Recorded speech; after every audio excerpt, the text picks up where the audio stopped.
નમસ્કાર મિત્રો, હું છું વિશાલ પાનસુરિયા. અમારી યુટ્યુબ ચેનલ ગુજરાત હવામાન સમાચારમાં તમારું હાર્દિક સ્વાગત છે. મિત્રો, આજે આપણે અરબી સમુદ્રના વાવાઝોડા અંગે અગત્યની ચર્ચા કરવાની છે, તો વિડીયો આખો જોજો. પરંતુ જે પણ મિત્રો ચેનલમાં નવા હોય તે નીચે સબસ્ક્રાઇબના બટન પર ક્લિક કરી ચેનલ સબસ્ક્રાઇબ કરી લેજો, જેથી હવામાનની સૌથી પહેલા અપડેટ તમને મળતી રહે. સૌ પ્રથમ તો અમુક મિત્રો સવાલ પૂછી રહ્યા છે કે 15 અને 16 મે આસપાસ અરબી સમુદ્રમાં કોઈ વાવાઝોડું બનશે કે તે સાચું છે કે ખોટું છે? તો મિત્રો, તે વાત તદ્દન ખોટી છે. 15-16 મે આસપાસ અરબી સમુદ્રમાં વાવાઝોડું બનવાની કોઈ પણ શક્યતાઓ રહેલી નથી. પરંતુ બંગાળની ખાડીની વાત કરવામાં આવે તો હા, બંગાળની ખાડીમાં 50% એવી શક્યતાઓ રહેલી છે કે 13-14 મે આસપાસ એક મજબૂત સિસ્ટમ બને, જે કદાચ વધુ મજબૂત બની વાવાઝોડા સુધી પણ જઈ શકે. પરંતુ તેની શક્યતા હાલ 50% જ ગણીએ. તે બાબતે વધુ અપડેટ આગળ પણ આપણે આપીશું.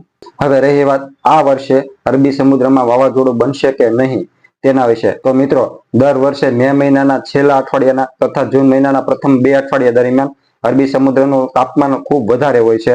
એટલે દર વર્ષે મે મહિનાના છેલ્લા અઠવાડિયાથી જૂન મહિનાના પ્રથમ 2 અઠવાડિયા સુધી અરબી સમુદ્રમાં વાવાઝોડું બનવાની શક્યતાઓ રહેલી જ હોય છે. પરંતુ તમે એક મહિના અગાઉ તેમાં કોઈ તારણ ન કાઢી શકો કે 100% વાવાઝોડું બનશે જ. આપણે માત્ર અંદાજ જ લગાવી શકાય, કેમ કે એ સમયે અરબી સમુદ્રમાં બધા સ્થાનિક પરિબળો પણ પૂર્ણ થાય તો જ વાવાઝોડું બને. એટલે હાલની દ્રષ્ટિએ અરબી સમુદ્રમાં વાવાઝોડું બનવાની શક્યતા 50% જ ગણાય. બાકી અત્યારથી જો તમને કોઈ અરબી સમુદ્રના વાવાઝોડા વિશે ડરાવે તો અત્યારથી ડરવું નહીં. જો કે છેલ્લા 6 વર્ષ દરમિયાન અરબી સમુદ્રમાં ચોમાસા પહેલાના વાવાઝોડાની એટલે કે પ્રી મોન્સૂન વાવાઝોડાની એક પેટર્ન બની રહી છે કે એક વર્ષ વાવાઝોડું બને છે અને બીજા વર્ષે વાવાઝોડું નથી બનતું. એટલે કે 2019ના વર્ષમાં વાવાઝોડું બન્યું હતું, જ્યારે 2020ના વાવાઝોડું નહોતું બન્યું. જ્યારે 2021ની વાત કરવામાં આવે તો તોકતે નામનું વાવાઝોડું બન્યું હતું, તે આપ સૌ સારી રીતે જાણીએ છીએ. જ્યારે 2022ના વર્ષમાં ફરી પાછું વાવાઝોડું નહોતું બન્યું. જ્યારે 2023ની વાત કરવામાં આવે તો ગયા વર્ષે આપણે બિપરજોય નામનું વાવાઝોડું બન્યું હતું, તે આપ સૌ જાણીએ છીએ. એટલે છેલ્લા 6 વર્ષ દરમિયાન ચોમાસા પહેલાની વાવાઝોડાની એક વર્ષ વાવાઝોડું બને, એક વર્ષ નથી બનતું. આ રીતની પેટર્ન સેટ થઈ રહી છે. એટલે આ પેટર્ન પ્રમાણે ગણો તો ગયા વર્ષે વાવાઝોડું બન્યું હતું, એટલે આ વર્ષે વાવાઝોડું ના પણ બને. પરંતુ મિત્રો, આ પેટર્ન યોગાનુયોગ બની હોઈ શકે.